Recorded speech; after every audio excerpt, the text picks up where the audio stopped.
Il est 7 heures, on va appeler la réunion à l'ordre. Il n'y a pas d'agou, ça prendra une motion pour adopter l'agenda, proposé par le conseiller Hill, appuyé par le conseiller Leblanc. Tout en faveur, indiquant en disant oui. Oui. Count. Motion adopté. Y a-t-il des items sur l'agenda qui pourraient vous mettre dans un conflit d'intérêt? Non? Sinon, alors, la 3 présentations, il n'y en a pas de soir. Comme vous voyez, l'agenda est pas beaucoup long et c'est à cause des surtout dans les fêtes. Ça veut dire ça pas bien. Moi, ça me semble les réunions commencent la semaine prochaine. Ça va être une réunion assez courte.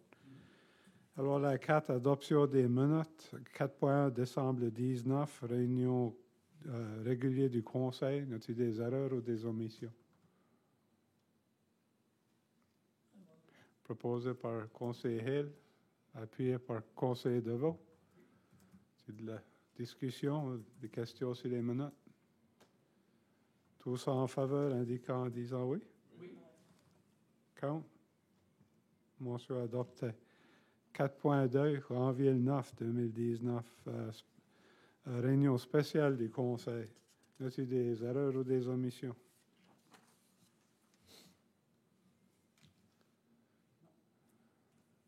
Proposé par le conseiller Deveau, appuyé par le conseiller Hill. Tous en faveur, indiquant en disant oui? Oui, oui. Count. Motion adopté. Alors, la 5, affaires découlantes des réunions précédentes. 5.1, demande de financement clair dans un soir 3. Voulais-tu en parler un petit peu? Merci. À la réunion du décembre 19, à la réunion régulière du Conseil, on avait eu une présentation de Nathalie Robichaud, qui est la directrice générale de la Société acadienne de Clare, par rapport à une demande de financement pour une troisième version de Clare dans un soir, ou Clare dans un soir 3. Si vous vous rappelez, la première version de Clare dans un soir a eu lieu comme partie des fêtes du 150e anniversaire du Canada. Il y a eu 4 spectacles et les 4 spectacles se sont complètement vendus. L'année dernière, comme partie du 250e de Clare, on a eu Clare dans un soir 2. On a augmenté le nombre de spectacles à 7. Et les 7 spectacles ont été très bien reçus par la communauté et se sont complètement vendus. La Société acadienne de Clare, en partenariat avec le Festival acadien de Clare, ainsi que les artistes qui font partie du spectacle de Clare dans un soir 3, sont en train de proposer de faire une troisième et une dernière version du spectacle. Et pour cela, ils ont mis une demande de financement ensemble. Le projet est parrainé par la Société acadienne et le Festival acadien de Clare. Il y a également une demande de financement qui a été soumise à la province de Nouvelle-Écosse pour de l'aide. Ils sont en train de garder un budget total de 26 000 pour le projet. Jusqu'à date, ils ont 21 000 de confirmés qui laissent un manque à gagner de 5 000 Alors, la demande à la municipalité, c'est pour une contribution de 5 000 comme partie de la prochaine année fiscale pour permettre à Clare dans un soir 3 d'aller de l'avant. À la réunion du Conseil au mois de décembre, la décision du Conseil était d'étudier la demande et revenir au plus tôt possible avec une décision. Je crois que c'est le désir du Conseil sur la demande. Est-il quelqu'un qui veut s'exprimer?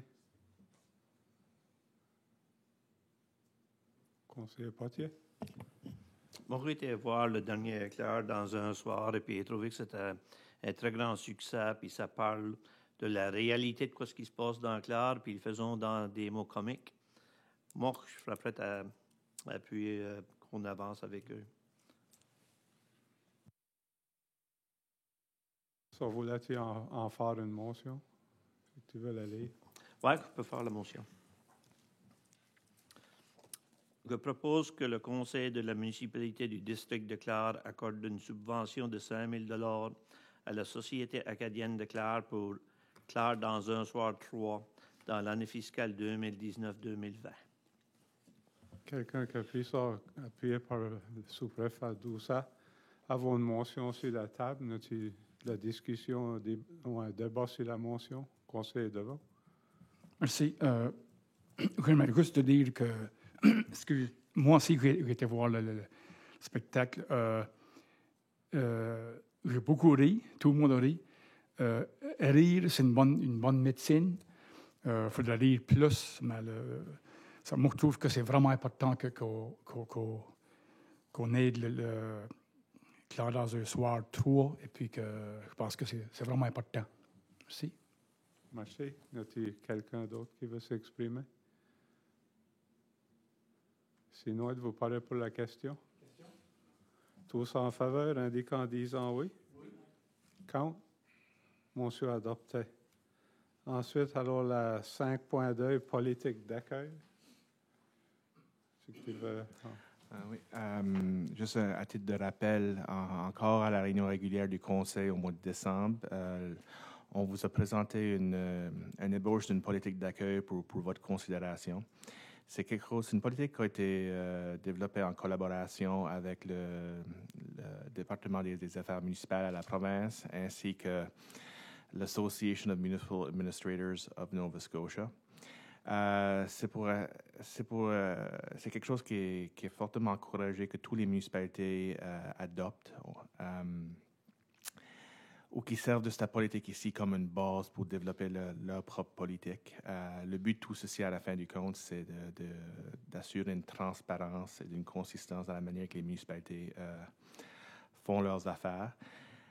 Le personnel a fait la révision de la politique. On trouve que c'est quelque chose qui nous servira bien.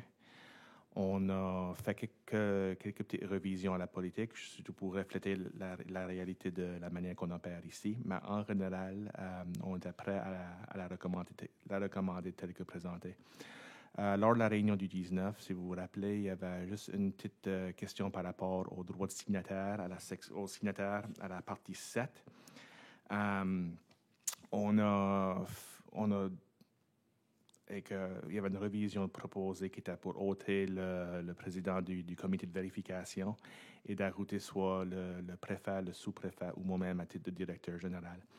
On a discuté de cette recommandation-là avec nos vérificateurs ainsi qu'avec la province, les affaires municipales.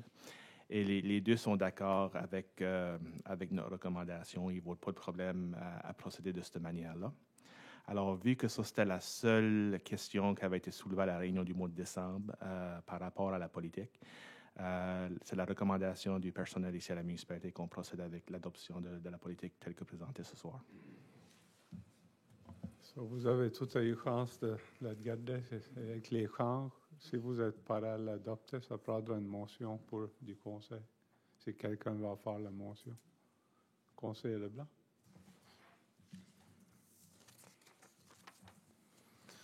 Je propose que le conseil de la municipalité du district de Clare approuve la politique sur l'accueil telle que présentée. Quelqu'un qui appuie ça? Appuyé par conseiller Hill. Ça va être mis sur le site web après que c'est adopté. Y a-t-il de la discussion sur la motion? Tous en faveur, indiquant en disant oui? Oui. Contre? Motion adoptée. Ensuite, voilà 6, rapport des activités du préfet. Vraiment pas un grand rapport. Comme je dis, en sortant des fêtes, il n'y avait pas beaucoup de réunions. Le 27 décembre, j'ai assisté à un souper de Noël à la Cuisine Robichaud que je faisais tous les ans avec les étudiants en médecine et les médecins de la région. Il y avait 3 étudiants qu'on puisse rendre au souper de Noël. Et comme c'est pratique, après qu'un étudiant finit sa première année en médecine et un succès, ils donnent un petit cadeau. Et c'est un medical bag avec leur nom dessus pour manière qu'ils s'en souviennent de la municipalité de Clare, que je suis fier de leurs accomplissements.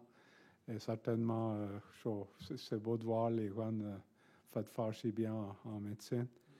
Et le 15 janvier, il y avait une annonce de financement à BMC Seafood, quoi la majorité des conseils étaient là, qui est vraiment bien. C'était une belle représentation du conseil pour marquer le lancement de leur nouvelle division de frais aériennes Air Freight Division. Puis Puis le financement en question, c'est à 225 000 pièces de la PECA pour une repayable loan, ça me chante. So, c'était vraiment, il y a beaucoup de monde, c'était un bon événement. Et au dire à point, il processe aussi 1 million de livres de humor et avec ça, il espère à se rendre à 10 millions de livres, qui est assez gros nom pour une compagnie d'enclave. So, vraiment un bon événement. Vraiment, ça serait avec les deux fonctions qui ont été, si vous avez des questions. Ensuite, alors la présentation officielle des membres du conseil. Parce que nous, conseil devant. Merci. Comme tu as justement annoncé, Monsieur le Préfet, que les annonces qui ont été faites hier à BMC Seafood, moi, je vais juste publiquement donner des bonnes chances à Cédric et puis son groupe. Puis j'espère que le futur de BMC Seafoods fasse bien. Merci. Merci. As-tu d'autres présentations officielles? Sinon, alors la correspondance 8.1, lettre de Mariette Bezouski, Comité permanent Western Regional Housing Authority. Dear Mr. LeBlanc, as you may be aware, my second term on the Standing Committee for the Western Regional Housing Authority on behalf of the Municipality of Clare will expire on March 23rd, 2019. I cannot stress enough the importance of a representative from the Clare area on the Standing Committee, which meets on a monthly basis. I would suggest a nomination by Council as the municipality's representative for the Board of Western Regional Housing Authority be submitted as soon as possible, as it takes a while for the appointment to be approved by the Minister. For further information on the process of submitting a nomination, you may contact Kim Jacquard. The annual board meeting of the Western Regional Housing Authority was held in Liverpool on November 15, 2018, with representatives from each municipality within the region, and statistics were distributed for the entire Western region for the entire year, October 2017 to October 2018. Following are the ones for the municipality of Clare. Total applications. So currently on the waiting list, there were 10 families waiting, seniors, 18, and non-elderly, which are defined as people under 58 years old, 1 person. Total move-ins, 1 family, 2 seniors, and 3 non-elderly. I wish to thank the Council for giving me the opportunity to serve the residents of Clare for the past 6 years. Sincerely, Mariette Bezouski. So, essentiellement, la pratique dans le passé, c'était d'afficher pour voir qui était intéressé de tirer sur le comité. So, je ne sais pas, ça prend vraiment pas une motion pour afficher ça, je dirais. Mais quoi qui est clair des noms, je dirais, parce que tu regardes le mode 4 ans, puis il y a certainement un manque d'affordable housing dans la municipalité de Clare. Je dis, ça, c'est assez clair à regarder ces nombres-là. So, as-tu des questions ou des commentaires? Vous êtes tous d'accord d'afficher pour la position? Oui. So, on va afficher ça. 8.2, lettre, l'Association des agents immobiliers de la Nouvelle-Écosse. Ceci, c'est une lettre qu'on a reçue et qu'on la présente à titre d'information. Dear councillors, the Nova Scotia Association of Realtors represents more than 1,500 members throughout the province who are dedicated to improving the quality of life for everyone who lives and works here. We are pleased to partner with strong leaders who recognize the important social, environmental, and economic impacts of the real estate industry in our communities. Realtors in Nova Scotia have been lobbying municipal and provincial government officials to amend deed transfer tax policies. Realtors propose that municipalities either waive the deed transfer tax for first-time buyers on the purchase of their home or extend the deed transfer tax payment period over 5 years. Each of these options can be tailored to suit the respective needs of the municipalities. For municipalities, a change in collection of the deed transfer tax would reduce budget fluctuations if chosen to spread the payment over 5 years, and would permit appropriate fiscal planning. For first-time home buyers, waiving the tax would ease financial burdens at the time of purchase and encourage home buying in your municipality and our province. Extending the payment period of the transfer tax will allow housing acquisition costs to be spread out over a number of years, as the transfer tax payments can equal up to 1/3 of a 5% down payment for first-time buyers. In 2018, new homeowners have boosted their local economies through spin-off spending, which averages $44,150 per transaction in Nova Scotia, plus an increased property tax base. Nova Scotian homeowners will also contribute an estimated $29.9 million in municipal taxes throughout the province in 2018. In the new year, realtors from your community will reach out to schedule one-on-one conversations and offer council presentations on our proposal. I encourage you to consider our proposal and how it can benefit your community and our provincial economy. If you have any questions, please reach out to Paige Hovling of the NSAR's Government Relations Coordinator. We look forward to speaking with you about stimulating your local market and attracting new residents to your community. Kind regards, Aaron Millen, President, Roger Boutillier, Chief Executive Officer, and Roy Milley, Chair, Provincial Municipal Action Committee. So, ça sonne comme si qu'ils allons approcher le conseil pour une rencontre. Je ne sais pas si quelqu'un a des commentaires ou des questions à propos de la loi. Sinon, alors les nombre 9, rapport du directeur général. Comme le préfet, mon rapport est un peu plus court ce soir que d'habitude. Juste quelques projets, mise à jour de quelques projets. Le hub culturel, l'exposition de photos qui était à Sainte-Anne est maintenant installée à l'entrée du hub culturel. Je pense qu'ils ont fini de l'installer hier. Alors ça sera ouvert au public et aux gens qui vont au centre le verront en rentrant. Pour ce qui est de l'enseigne au chemin, les pancartes pour chaque organisation qui loue de l'espace au hub culturel sont en train de se faire imprimer à l'heure actuelle. Alors, on espère que ça sera complet d'ici une semaine ou deux. Complet et installé d'ici une semaine ou deux. Mise à jour sur le Grand Fondo. À date, on a 73 participants qui sont enregistrés pour l'événement. 27 de ces 73-là proviennent à l'extérieur de la province de Nouvelle-Écosse. Et 23 parmi eux autres, c'est la première fois qu'ils vont participer à l'événement. Et ça représente une augmentation considérable comparée à ce temps ici l'année dernière. Alors, au moins, le lancement de l'événement a bien été. Il va y avoir un nouveau vidéo promotionnel qui a été lancé en date du 3 janvier. Et jusqu'à date, il a été visionné 453 fois. Nouveau cette année, on a établi un partenariat pour la promotion avec Bay Ferries pour la Nouvelle-Écosse. C'est un échange de services essentiellement. Les autres vont faire la promotion de l'événement. En échange, ils vont avoir leur logo sur la chemise que les cyclistes portent durant l'événement. Partie de la promotion que Bay Ferries va faire pour nous autres, ça va être au Boston Globe Trade Show qui va avoir lieu à Baston du 18 au 20 janvier. Les travaux au Centre des anciens combattants de Clare sont commencés. C'est le travail électrique en train de se faire au sous-sol maintenant, qui est essentiellement juste ôter tout le vieux wiring, le vieux surface mount wiring qu'il y avait à la cave. Le gros des travaux, par exemple, va seulement commencer en début du mois de février.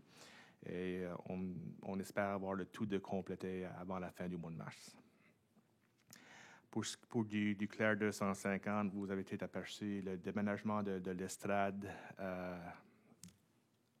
est maintenant complété. L'estrade est maintenant, qui était anciennement derrière le rendez-vous de la baie, est maintenant à côté du rendez-vous de la baie, est beaucoup plus visible pour les gens qui passent et qui rentrent soit au centre acadien ou au rendez-vous. Alors, on espère que l'estrade sera beaucoup plus utilisée comme résultat de ce déménagement-là. Il reste encore l'installation des marches et un peu de landscaping à faire, mais ça, on va le faire plus tard au printemps, une fois qu'il n'y a plus de gelée. Pour ce qui est de l'Internet rural, si vous vous rappelez de ma présentation au mois de décembre, on est en négociation avec Annapolis, le comté d'Annapolis et la compagnie de Mainland Telecom pour se procurer accès aux contrats qu'ils ont développés. Pas de nouveaux développements par rapport à ça. On attend toujours des nouvelles de Mainland, mais on est confiant que ça va aller de l'avant et qu'on sera en mesure de sortir un communiqué de presse bientôt, ainsi qu'une session de consultation publique pour aviser les gens de ce qui se passe sur le dossier. Pour le Congrès mondial acadien 2024, vous l'avez peut-être vu sur notre site web ou notre page Facebook, mais le document de mise en candidature a été soumis à la Société nationale de l'Acadie, excusez-moi, avant la date limite sur la date limite du 15 janvier. C'était un gros travail par tous les membres du comité. On a également un communiqué de presse a été émis en même temps pour aviser les gens que la soumission est maintenant en route pour Moncton. Comme partie du processus d'évaluation, la Société nationale de l'Acadie va envoyer un comité d'évaluation faire une tournée de la région. Et ça va avoir lieu au mois d'avril. On n'a pas trop de détails encore sur je pense que le comité va être, je pense, composé de 3 membres, mais je ne suis pas certain de la durée de la visite. De là, l'annonce de la région hôtesse pour le Congrès mondial acadien 2024 va se faire au mois de juin. Entre-temps, je pense, et on en a discuté au niveau de notre comité, je pense que c'est important d'essayer de préserver le momentum et continuer à bâtir sur l'appui qu'on a reçu de la communauté. Alors, on va voir quand même en train de sortir des communiqués de presse, afficher du nouveau contenu sur notre site web et sur notre page Facebook, jusqu'à temps que la décision soit prise par la Sénat. Pour ce qui est de la position financière de la municipalité, elle est encore très bonne. En date du 31 décembre 2018, la municipalité avait 8 871 375 $ en revenus versus 6 512 909 $ en dépenses pour un revenu net de 2 358 466. Encore en date du 31 décembre, la municipalité avait une balance de 2 391 172 dans son fonds opérationnel, 568 271 dans son fonds en capital, ainsi qu'une balance totale en réserve de 3 999 190.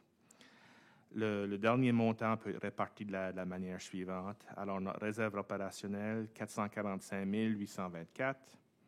Notre réserve pour nos projets capital, 2 375 318. Notre landfill closure reserve, 322 639. Et finalement, notre gas tax reserve, 855 409 $. Et on attend encore le dernier versement de notre gas tax reserve, que je pense que le dernier versement va être un peu moins que 200 000 $. À l'interne, juste quelques mises à jour. La demande de proposition intitulée Tax Sale by Tender pour les terres de Southwest Eco Energy a été lancée avec une date limite du 18 janvier qui est ce vendredi-ci. Une deuxième demande de proposition pour l'achat et l'utilisation de l'ancienne école à Saint-Albert a également été lancée avec une date limite du 31 janvier 2019. Notre manuel sur les politiques de ressources humaines a été complété, ou une ébauche a été complété par Wickwire Home et est présentement en train d'être révisé et évalué par l'équipe de gestion ici à la municipalité. L'arrêté municipal, notre subdivision bylaw avance très bien aussi. Le comité s'est rencontré récemment pour continuer le travail sur cet arrêté municipal-là. Et là, je pense qu'on est en position pour en présenter une copie à la réunion du comité du conseil au mois de février, qui serait le 6 février. Et avec l'approbation du comité et du conseil, on sera en mesure de la présenter pour première lecture à la réunion régulière du Conseil qui aurait lieu le 20 février. Un autre dossier qu'on travaille dessus à l'heure actuelle avec les départements ou les services des incendies de la municipalité, c'est une évaluation des camions qu'on a. So c'est le Volunteer Fire Service Vehicle Assessment. La semaine dernière, j'ai eu l'opportunité de visiter les 8 casernes de pompiers qu'on a à l'intérieur de la municipalité avec M. Lal Kwan de Emergency Management and Training. C'est eux qui sont en train de faire l'évaluation pour la municipalité.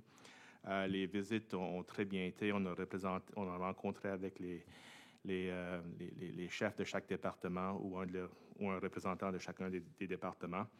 Je pense que je peux dire que, d'après les commentaires ou la rétroaction que j'ai eue de M. Kwan, qu'il est très impressionné avec le service d'incendie qu'on a ici dans la municipalité de Clare.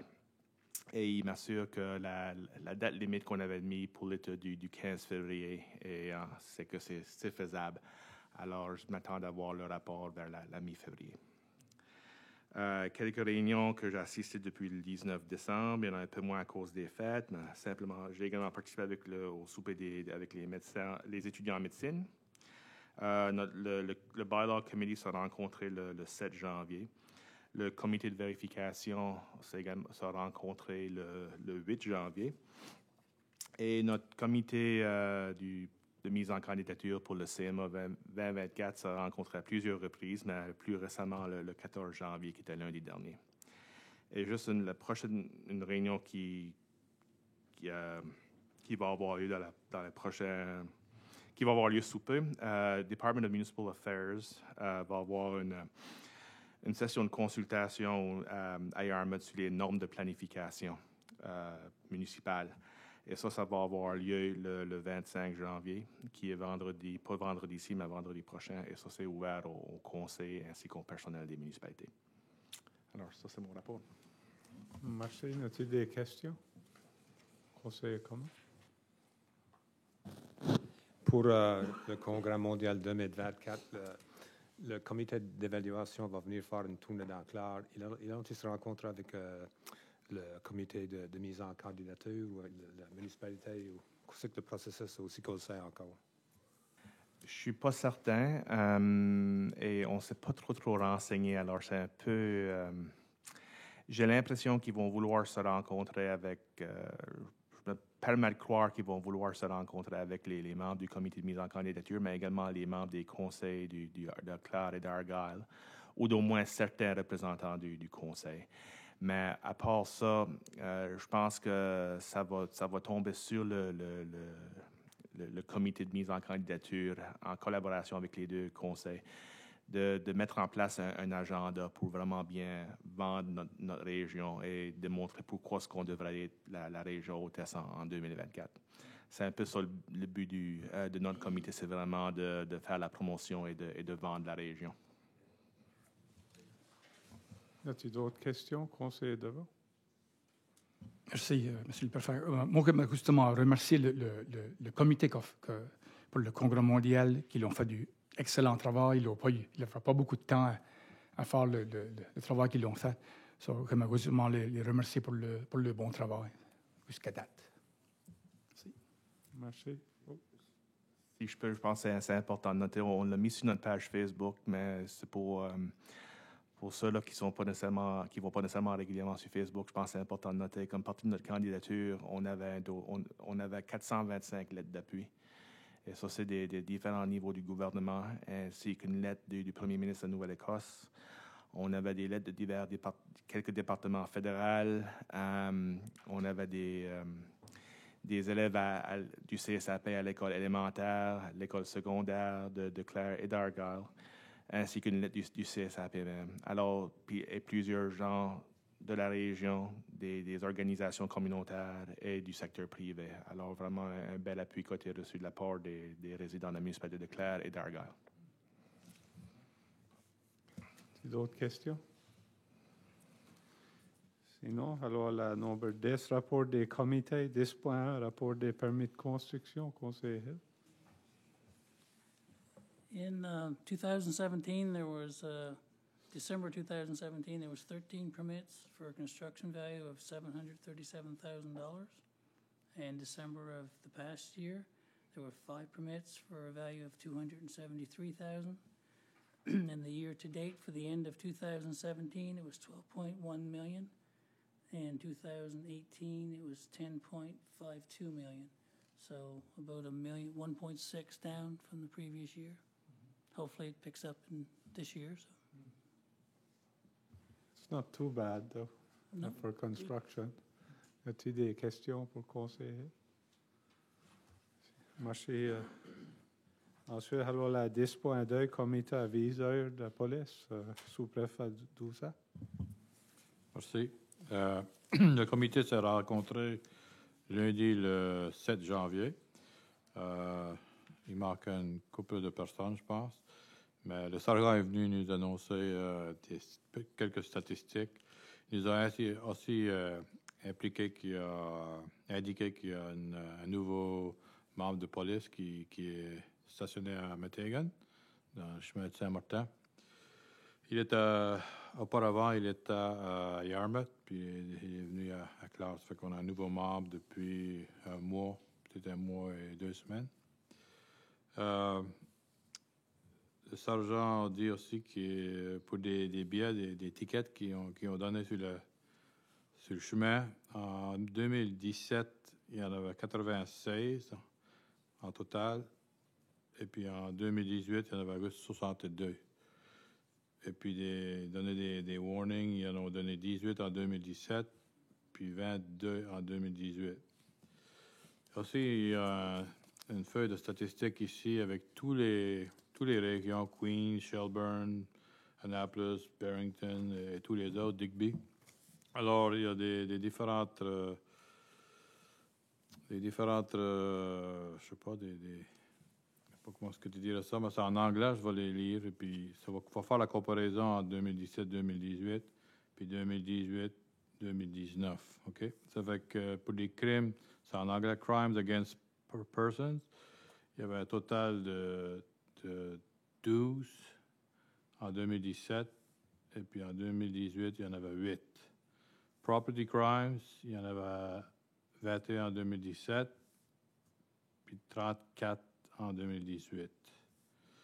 L'autre, Fatal and Injury Traffic Collisions, il y en avait 5 en 2017 et il y en avait 5 en 2018.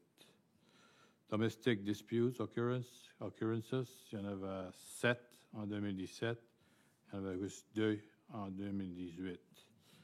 Computer Crime, il y en avait 5 en 2017, puis il y en avait 7 en 2018. Total founded and, je ne sais pas si des suicidal occurrences.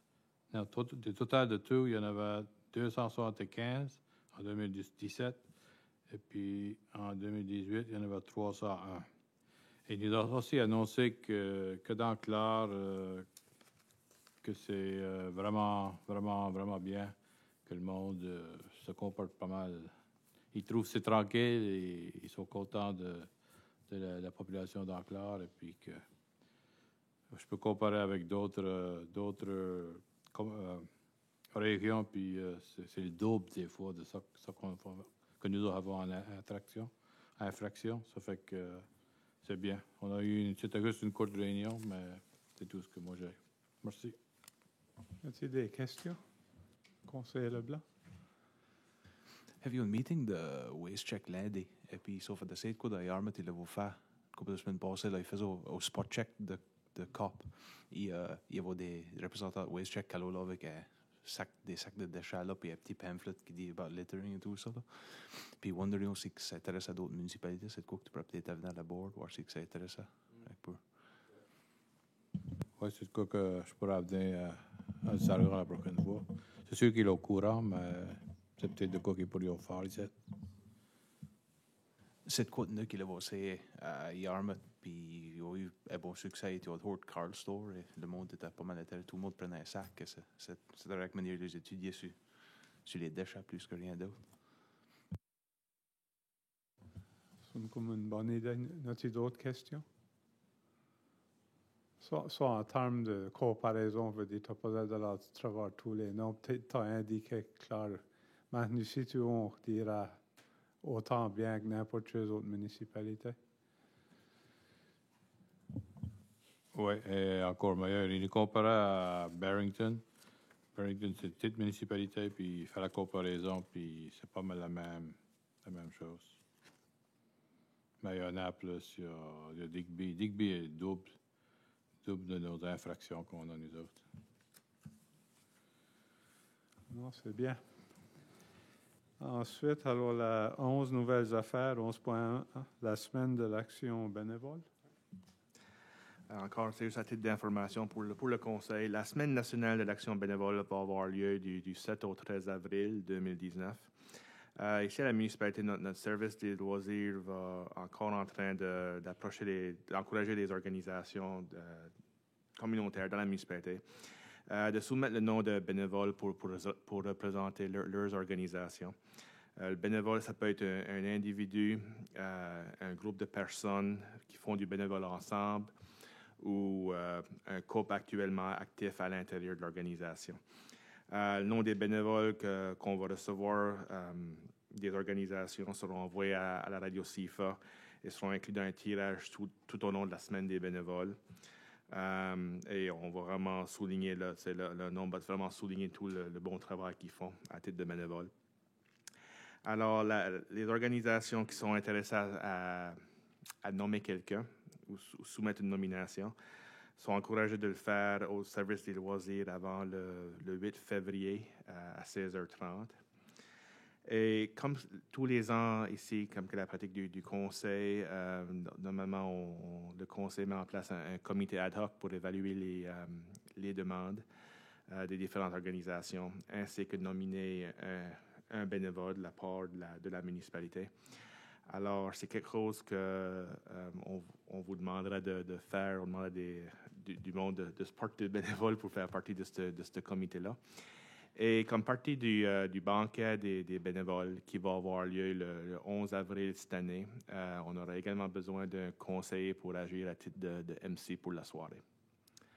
Alors, je ne sais pas si c'est quelque chose que vous voulez y penser un petit peu ou si il y a du monde qui veut se porter bénévole maintenant. Je peux certainement partager le message à Ryan au département des loisirs. Si quelqu'un qui s'intéresse à participer comme bénévole, conseiller de vote. Merci. Moi, j'ai fait part mes 2 années précédentes sur le comité pour choisir ça. Je ferais prêt de mettre mon nom parce qu'il y a quelqu'un d'autre qui est intéressé. Je peux l'enlever. Donc, je ferais prêt de mettre mon nom pour le comité pour choisir. Merci. Y a-t-il quelqu'un d'autre qui s'intéresse à ça? Vous pouvez être gardé conseiller de bas. Ton micro, c'est que ça prend 2-3 ans. Si ça prend une couple, je veux dire, ça prend trop, ouais. Moi, Ça va.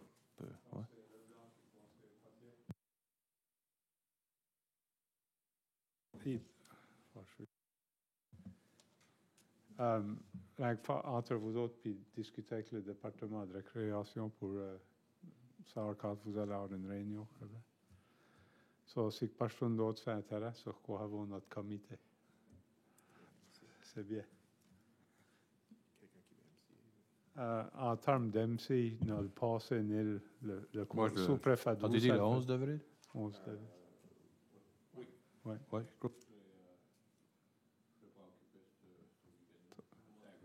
Ton micro est... C'était un jeudi, ouais. Non, Ouais, OK.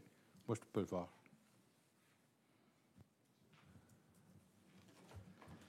So, ensuite, alors, la nombre 12 session à huis clos. Avoir 12.1, avoir un item à huis clos, c'est acquisition et vente de propriété municipale, l'écoparc.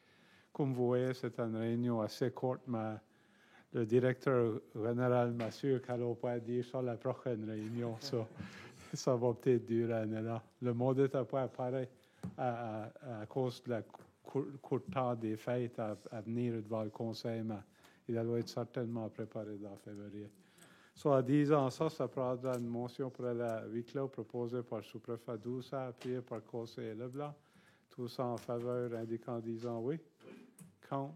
Motion adoptée. Bonsoir.